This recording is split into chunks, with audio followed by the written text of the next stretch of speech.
ఇప్పుడు ఎన్నికల సందర్భంలో ఇప్పుడున్నటువంటి ప్రభుత్వ పెద్దలందరూ కూడా కలిసి ₹1,00,000 సరిపోదు, దాంతోపాటు ఒక తులం బంగారం కూడా కలిపి మీకు ఇస్తాం కళ్యాణ లక్ష్మి పథకం కింద అని చెప్పారు అధ్యక్ష.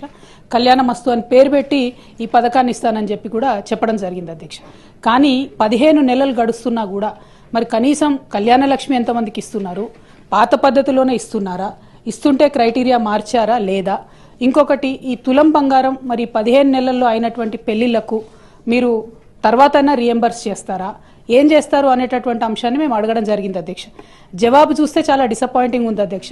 కళ్యాణ మస్తు పథకాన్ని కన్సిడర్ చేస్తున్నారా అంటే సింపుల్గా సాఫ్ సీదా కన్సిడర్ చేస్తలేము అని చెప్పి ఆన్సర్ ఇవ్వడం జరిగింది అధ్యక్ష. అంటే మీరు ఎన్నికల ముందు మహిళలకు తులం బంగారం ఇస్తామని చెప్పి మభ్యపెట్టినామని చెప్పి వాళ్ళ కౌన్సిల్లో ఇచ్చినటువంటి సమాధానం వల్ల ప్రభుత్వం మళ్ళొకసారి నిరూపించుకుందని చెప్పి మేము భావిస్తూ ఉన్నాం అధ్యక్ష. మరి ఇట్లాంటప్పుడు మీరు ఇక మిగతా హామీలను మహిళలకు ఇచ్చినటువంటివి అది 2,500 కావచ్చు, ఇంకోటి కావచ్చు, వాటి పట్ల కూడా మరి కనీసం ఏం ఫోకస్ చేస్తలేరా, ఆ విషయాన్ని కూడా ప్రభుత్వం దయచేసి చెప్పవలసిందిగా నేను డిమాండ్ చేస్తున్నా అధ్యక్ష. మరి ఇంత సోషల్ కాన్సెప్ట్, ఇంత బ్యాక్గ్రౌండ్ తోని మంచి ఇండికేటర్స్ తోని చేసినటువంటి కార్యక్రమాన్ని నీరుగార్చడం, మీరు ఇచ్చినటువంటి హామీ మీద ఇంత విస్పష్టంగా మేము అసలు చెప్తలేము, కన్సిడర్ చేస్తలేమని చెప్తే ఇది మహిళలను మీరు మోసం చేసినట్టుగానే మేము భావించవలసి వస్తుందని చెప్పి ఈ సందర్భంగా ప్రభుత్వాన్ని అడుగుతూ కనీసం మరి తర్వాత ప్రారంభిస్తారా అనేటటువంటి ప్రశ్నను నేను మంత్రి గారిని అడుగుతా ఉన్నాను.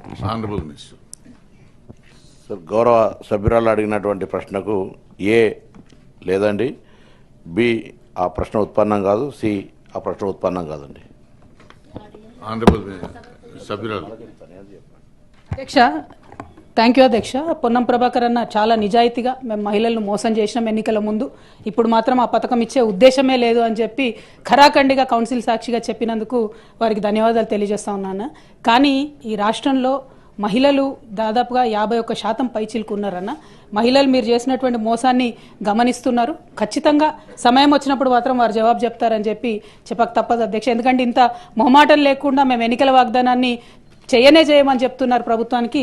కంగ్రాచులేషన్స్ కూడా ఈ సందర్భంగా తెలియజేస్తా ఉన్నాను.